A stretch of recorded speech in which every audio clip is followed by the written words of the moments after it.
السلام علیکم ورحمۃ اللہ تعالی وبرکاتہ۔ الحمد للہ الحنان المنان الذي خلق الانسان وعلمه البیان، والصلاة والسلام علی رسولہ سید الانس والجان وعلی آلہ واصحابہ ذوی الخیر والاحسان، اما بعد فاعوذ باللہ من الشیطان الرجیم، بسم اللہ الرحمن الرحیم۔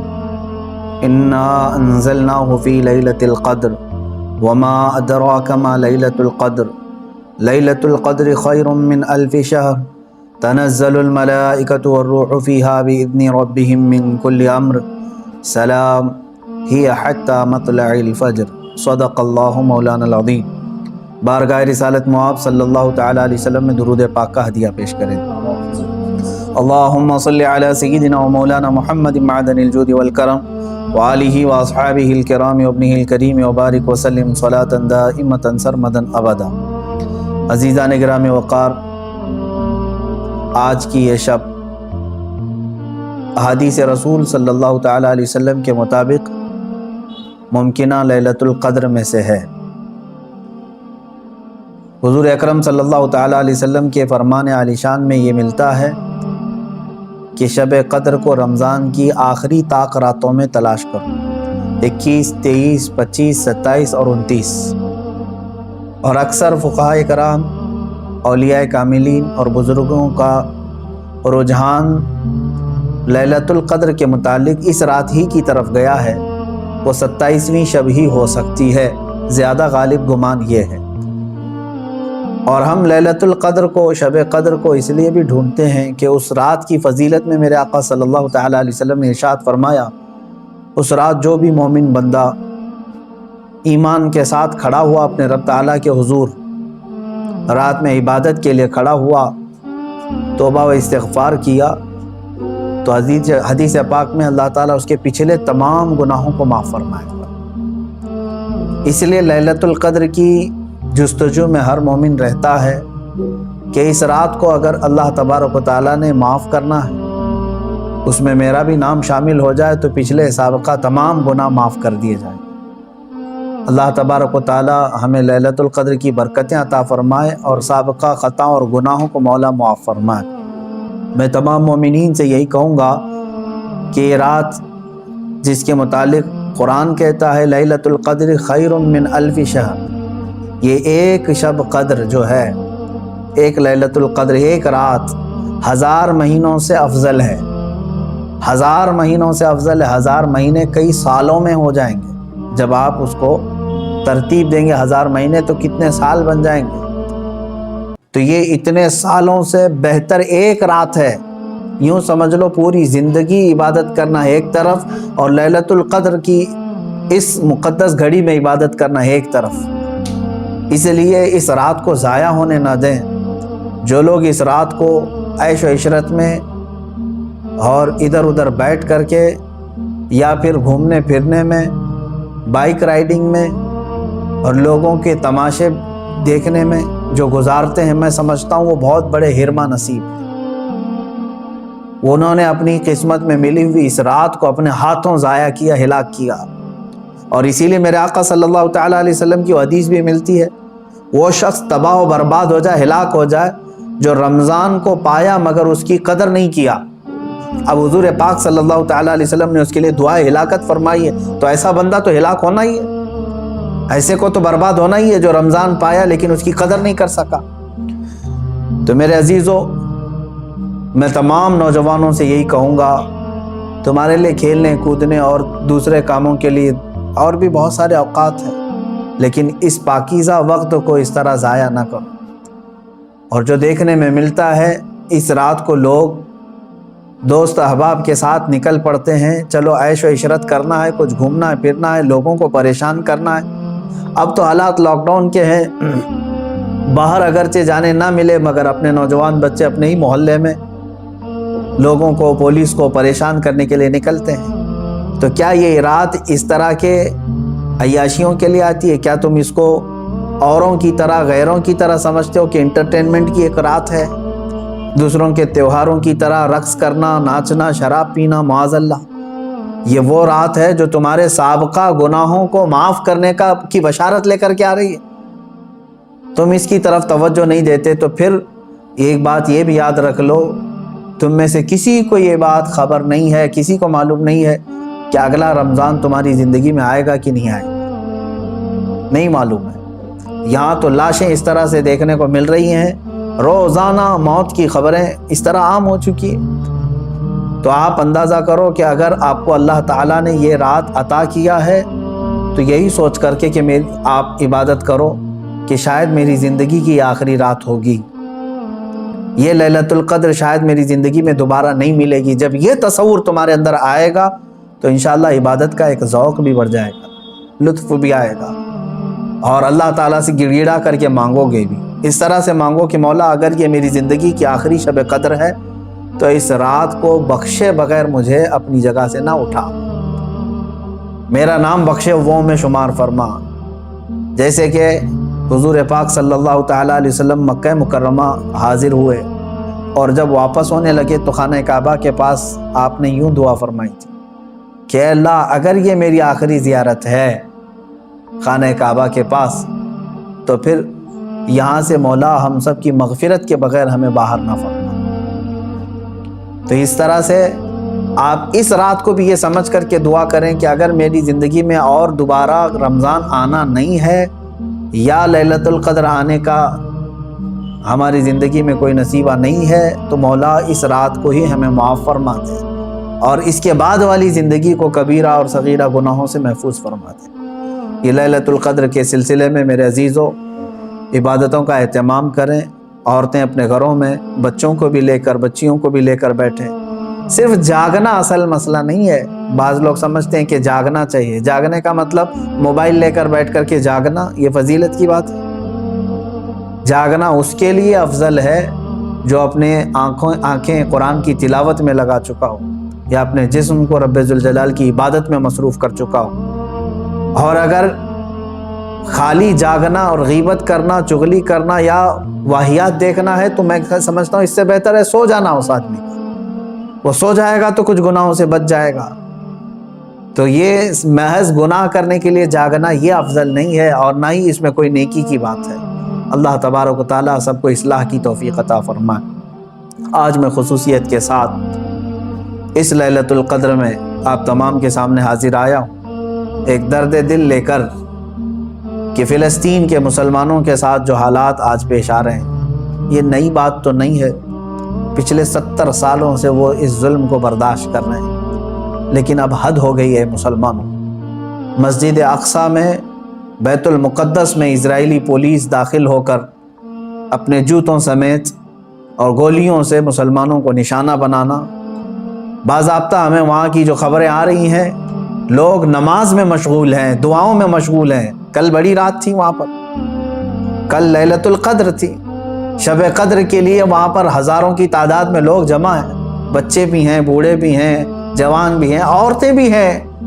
وہ پیچھے آمین کہنے کے لیے آ بھی جاتی ہیں. ان سب کو ان ظالموں نے نشانہ بنایا ہے. مسجد اقصیٰ خون میں نہا رہی ہے. قبلہ اول ہمارا، بیت المقدس ہمارا، آج وہاں خون کی ہولی کھیلی جا رہی ہے. اب مجھے یہاں پر بات صرف اتنی کرنی ہے کہ وہ کہاں گئے سیکولر کے بھوت، وہ کہاں گئے جو انصاف اور امن و امان کی بات کرنے والے، ہیومن رائٹس کی تنظیمیں، کیا ان کے منہ میں گھی لگ گیا ہے؟ کیا ہے آج ان مسلمانوں کے خلاف جو حالات پیدا کیے جا رہے ہیں اسرائیلیوں کی طرف سے، اس پر کوئی آواز نہیں اٹھاتا؟ یہ دہشت گردی نہیں ہے میرے عزیزو. آپ سمجھو پوری دنیا ایک طرفہ دہشت گردی کے لیبل کو صرف مسلمانوں پر چسپاں کرنا چاہتی ہے.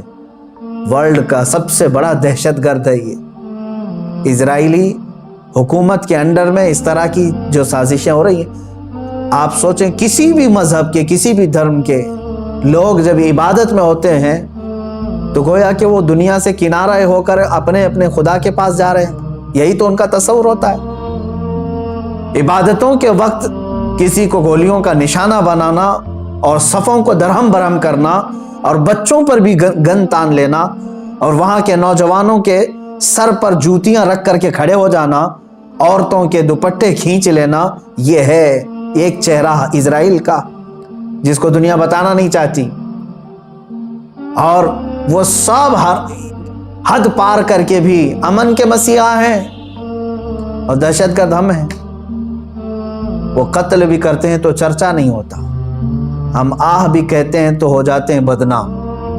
میرے عزیزو، اب یہ وقت قیامت کے قریب کا ہے، آپ دیکھو کہ تمہارا مسیحا ہے کون تمہارے لیے آواز اٹھانے والا ہے۔ تقریباً 57 ممالک اسلامی نام سے جانے جاتے ہیں، ان میں کا کوئی لیڈر سوائے ترکی یا کچھ لوگوں کے؟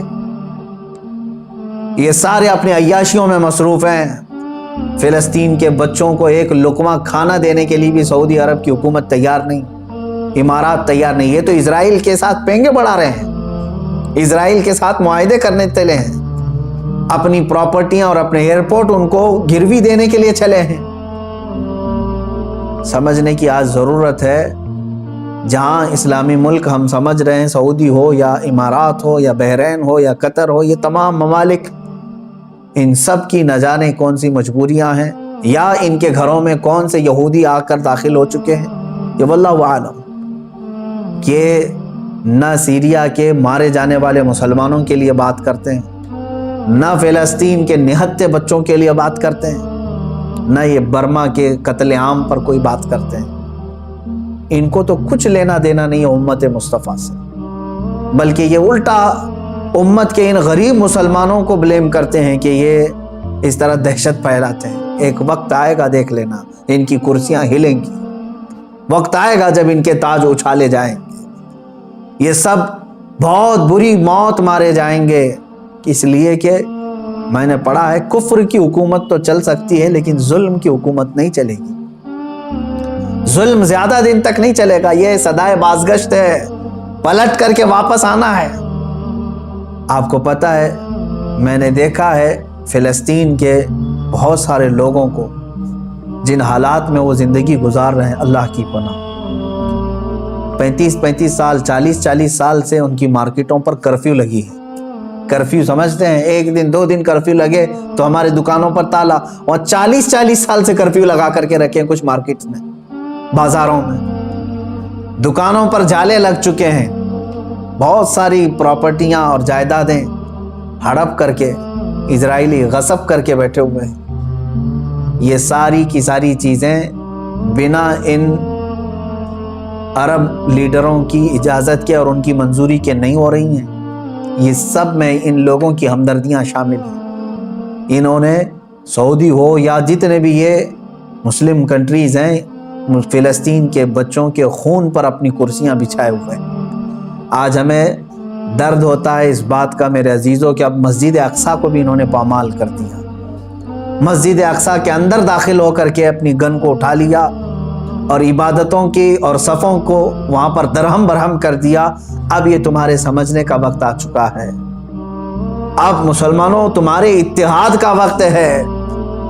لیکن ہم تو یہاں سے آواز اٹھاتے ہیں، جتنا ہو سکے میں بیدار کرنے کے لیے آواز اٹھاتا ہوں، ورنہ رہ رہ کے 100 زخموں کا خیال آتا ہے، کس زخم پر ہم بات کریں آج۔ اسی لیے وہ حالی کا شعر مجھے یاد آتا ہے، رسول پاک کی طرف مخاطب ہو کر کے حالی نے کہا تھا، اے خاص ہے خاصان رسول وقت دعا ہے، امت پہ تیرے وقت عجب آ کے پڑا ہے۔ آج یہی حال تو ہے امت پر، ایسے حالات کہ ہماری بہنیں بہت چیخ رہی ہیں اپنی عزت کے لٹنے پر، ہماری ماؤں کو بے آبرو کیا جا رہا ہے، لیکن ان کی مدد کے لیے اٹھنے والا کوئی شہسوار نظر نہیں آتا۔ مشرق سے مغرب تک، شمال سے جنوب تک ایک چپی اور ایک خاموشی ہے، ایک ایسا سنسان ماحول ہے کہ سب اپنوں میں اور اپنے آپ میں مست ہیں۔ تمہیں معلوم ہے آج ہم افطاری کے لیے بیٹھتے ہیں تو بڑی بڑی نعمتیں کھا لیتے ہیں، ان بچوں کا کیا ہوتا ہے جن کی افطاری کے وقت ان کے باپ اور ماں کی لاشیں سامنے رکھی رہتی ہیں۔ رمضان المبارک ان کا ہر سال اس طرح سے خون میں نہلا دیا جاتا ہے، یہ کون سا انصاف ہے؟ یہ امریکہ جو ہیومن رائٹس کی بات کرتا ہے، دنیا کو انصاف اور جمہوریت دینے کا علمبردار کہلاتا ہے، یہ سب کے سب ان فلسطینیوں کے قتل عام پر خاموشی اختیار کیے ہوں، کہاں ہے وہ اقوام متحدہ؟ کہاں ہے وہ UN ہے؟ وہاں پر ان چیزوں کی بات نہیں ہوگی۔ ہاں اگر ایک اسرائیلی مارا گیا یا ایک یہودی یا ایک عیسائی مارا گیا تو اس کے لیے تو بوال ہوگا۔ مسلمانوں کا خون سستا ہو چکا ہے، مسلمانوں کا خون بہت عام ہے کہ ان کو کوئی بھی بہا دے۔ اے مسلمانوں، اس لیے آج تمہیں واپس اپنے اسی قدم پر آنے کی ضرورت ہے جہاں پر رسول پاک نے تمہیں چھوڑا تھا۔ میرے آقا صلی اللہ تعالیٰ علیہ وسلم نے جو نقوش ہمیں دیے وہاں پر تمہیں واپس آنے کی ضرورت ہے۔ تم اگر دنیا کی رضامندی کے لیے اپنے آپ کو بیچتے ہو، چند لوگوں کی رضا کے لیے اپنے آپ کو بدلتے ہو، تو یاد رکھنا یہ دنیا کبھی تم سے راضی نہیں ہوگی، کبھی راضی نہیں ہوگی۔ کیوں نہ ہم رسول پاک صلی اللہ تعالیٰ علیہ وسلم کی رضا کے کام کریں، اللہ اور اس کے رسول راضی ہو جائیں، تو پھر ہماری وہ سابقہ قوت لوٹ آئے گی جس قوت سے قیصر و کسریٰ کانپتے تھے۔ وہ ایمانی غیرت واپس لوٹ آئے گی جس سے وقت کا چنگیز خان بھی ہل جاتا تھا، تھر تھر کانپتے تھے۔ وہ ایمانی غیرت اور حمیت واپس آ جائے گی۔ شرط صرف اتنی ہے، ان کنتم مؤمنین، تم سچے نبی کے غلام ہو جاؤ۔ ولا تہینوا ولا تحزنوا وانتم الاعلون، میرے رب کا وعدہ ہے کہ تم غم نہ کرو، پریشان مت ہو، تم بلند ہوگے، لیکن اس کے ساتھ ایک شرط ہے کہ تم نبی کی وفاداری تو کرو، غلامی میں تو آ جاؤ۔ آج فلسطین ہے، اس کے بعد شام ہے، اس کے بعد عراق ہے، اس کے بعد یمن ہے، پھر افغان ہے، برما ہے، یہ سب جگہ مذبح خانہ بنا ہوا ہے۔ جانور بھی اتنے نہیں کاٹے جاتے جتنے وہاں کے انسان کاٹے جاتے ہیں۔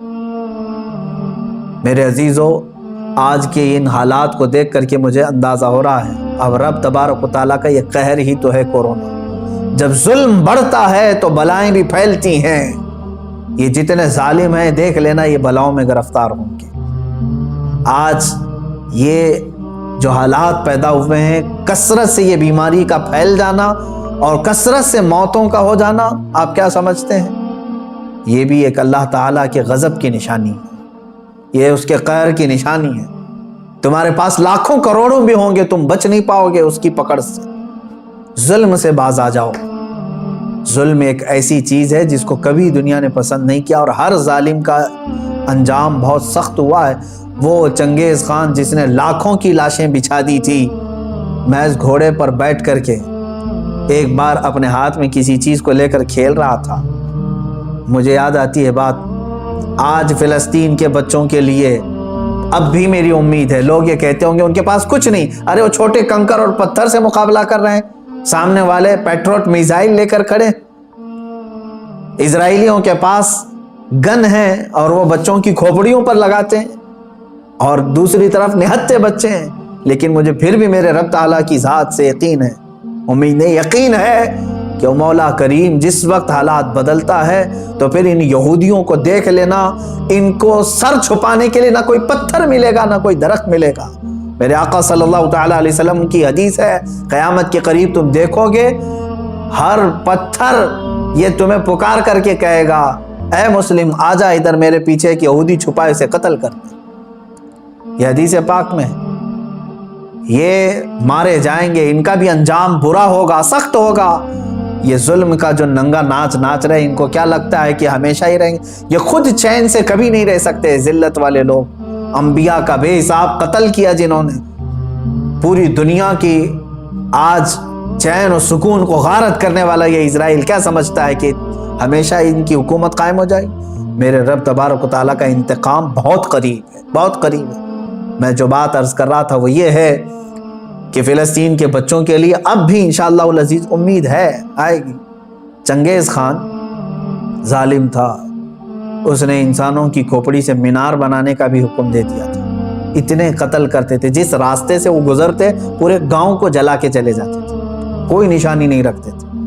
منگولیا کے رہنے والے یہ چنگیز خان نے ایک وقت ایسا آیا کہ تقریباً کئی 100 لوگوں کو، مسلمان بھی تھے اس میں اور دوسرے بھی تھے، قید کر کے لایا اور کھڑا کر دیا۔ قتل عام کا حکم تھا، 3 صفیں لگی ہوئی تھی، اس میں علماء تھے اکثر، ایک بڑی عمر کے بزرگ بھی اس میں کھڑے تھے۔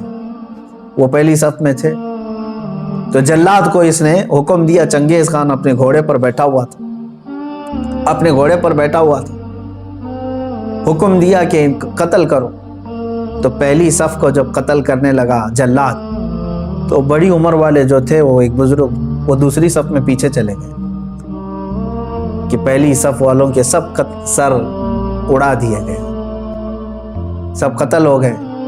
چنگیز خان دیکھ رہا تھا کہ ایک بوڑھا پہلی صف سے دوسری صف میں جا رہا ہے، دوسری صف کے قتل کا حکم ہو گیا، تو وہ بوڑھے میاں تیسری صف میں چلے گئے کہ بچ جاؤں کہیں سے۔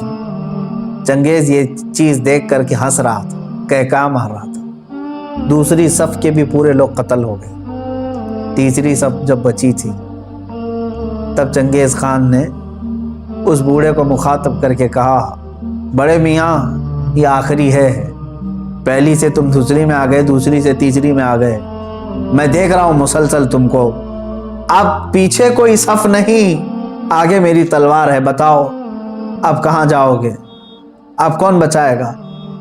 اس بزرگ نے کہا، میرے رب کی ذات سے اب بھی مجھے امید ہے، میرے اللہ سے مجھے اب بھی امید ہے، وہ اگر چاہے تو اب بھی مجھے بچائے گا۔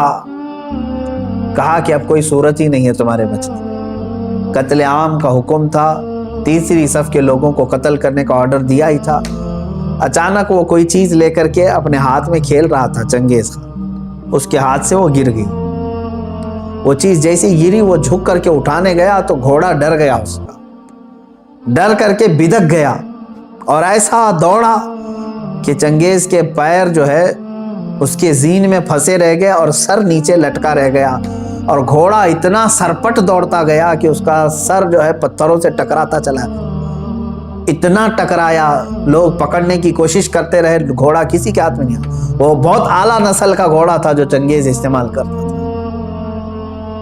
وہ گھوڑا بھاگتا رہا یہاں تک کہ بہت دیر کے بعد جب چنگیز خان کے گھوڑے کو قابو میں کیا گیا، اس کا سر جو ہے کئی پتھروں سے ٹکرا چکا تھا اور اس کے بعد اس کی موت آ چکی تھی، موت آ گئی۔ اس بابا نے کہا تھا، اب بھی اگر اللہ چاہے تو مجھے بچا لے، ظالم اگر سر پر بھی کھڑا ہے، گردن پر تلوار بھی ہے، اگر رب تبارک و تعالیٰ چاہے تو ظالم کو اسی وقت اس کے انجام تک پہنچا دے۔ آج بھی اسرائیل نے اگر حد کر دیا، بچوں کے خون، عورتوں کے خون کو مسجد اقصی میں بہا دیا، تو یاد رکھنا رب تبارک و تعالیٰ دیکھ رہا ہے۔ وَمَا اللَّهُ بِغَافِلٍ عَمَّا يَعْمَلُ الظَّالِمُونَ، اللہ ہرگز ظالموں کے کام سے غافل نہیں، انما یؤخرہم لیوم تشخص فیہ الابصار، ہاں وہ تھوڑا مؤخر کرتا ہے اپنی پکڑ کو، لیٹ کرتا ہے، دیر کرتا ہے پکڑ کو، کیوں؟ تاکہ سارے لوگ اس کا انجام دیکھ سکیں، سارے لوگ اس کا انجام دیکھ سکیں، وہ تھوڑا سا ڈیلے کر کے بعد میں پکڑ کرتا ہے، اور جو ڈھیل ہوتی ہے اس کو کوئی یہ نہ سمجھ لے کہ وہ جو کر رہا ہے اچھا کر رہا ہے۔ لیکن میں تمام مسلمانوں سے کہنا چاہوں گا، اب بعض لوگ تو اپنی تسبیح اپنے مسلح پر تو آئی گئے کہ چلو فلسطین کے بچوں کے لیے دعا کرنا ہے، ظاہر سی بات ہے اب دعا کے علاوہ بہت سارے لوگوں کے پاس بچا کیا ہے، آج یہی حالات ہیں ہمارے۔ لیکن ساتھ میں نوجوانوں سے کہنا چاہوں گا، اٹھو وہ گر نہ حشر نہ ہوگا پھر کبھی، دوڑو کے زمانہ چال اپنی چل گیا، جو چنگاری وہاں پر، جو آگ وہاں پر لگی ہے، اس کی چنگاریاں تمہارے گھر میں آنے پر دیر نہیں لگے گی، یاد رکھنا۔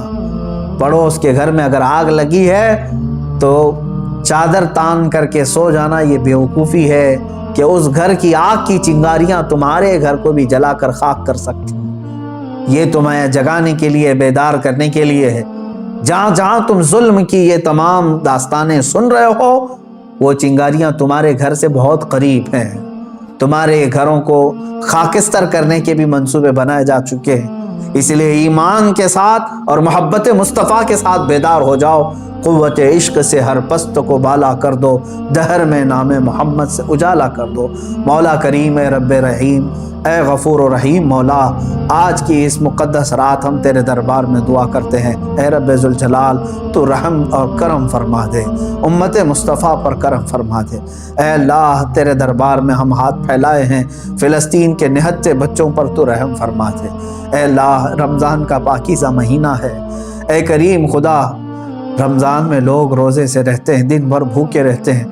اے کریم خدا، اسرائیلی یہودی ظالم جنہوں نے ان کی افطاری سے قبل ان کو خون میں نہلا دیا یا ان کے رات کی تراویح میں ان کو خون سے نہلا دیا ہے، مولا تو کریم ہے، تو رؤوف و رحیم ہے، عزیز ذو انتقام ہے، ان ظالموں کو کیفر کردار تک پہنچا دے، ان کو تہس نہس فرما دے، اسلام و سنیت کا بول بالا فرما، کفر و شرک کا منہ کالا فرما، جتنے برے منصوبے اسلام اور مسلمانوں کے خلاف بنائے جاتے ہیں مولا سب کو تو خاک میں ملا دے۔